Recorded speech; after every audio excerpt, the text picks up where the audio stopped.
হঠাৎ করে গ্যাস শেষ হয়ে গেছে, বাড়িতে কেউ নেই, তো কী রান্না করবো ভেবে পাচ্ছি না। আর আমাদের বাড়িতে ছোটো ছোটো সিলিন্ডার আছে, কিন্তু সেগুলো ভরা নেই। এবার একটা ভরা হয়েছিল, সেটা হচ্ছে ওই অনুষ্ঠানগুলো একটু রান্নাবান্না করার জন্য। এবার সেগুলো রান্না হয়েছে, অল্প একটু গ্যাস ছিল, সকালবেলা সেটা লাগিয়েছি, সকালে চাটা করা হয়েছে। তো ভাবছি ওইটাও যদি চলে যায়, তার জন্য আজকে আমরা কী রান্না করবো। তাই হচ্ছে দেখো এখানে কী কী নিয়েছি, আজকে আমরা দুপুরবেলা কী খাবো তোমাদের দেখাচ্ছি। কুমড়ো আলু কেটে নিয়েছি, এই প্রেসার কুকারে দিয়ে দেবো। 4টে ডিম এনেছি, সেই ডিমটাকেও এই প্রেসার কুকারের মধ্যে দিয়ে দেবো, সব সেদ্ধ করবো।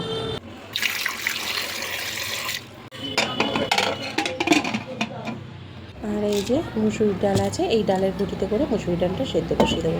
আর ভাবি এক হয়ে যায় আর এক, দেখো বন্ধুরা, এই জন্যই বলে কপাল খারাপ থাকলে সব দিক দিয়ে খারাপ থাকে। কেন বলছি কথাটা, দেখো বন্ধু, আমি আনন্দ করে প্রেসার কুকারের মধ্যে সব কিছু দিয়ে গেলাম যে অন্তত এইটা অন্তত হয়ে থাকুক, তাও খাওয়া যাবে।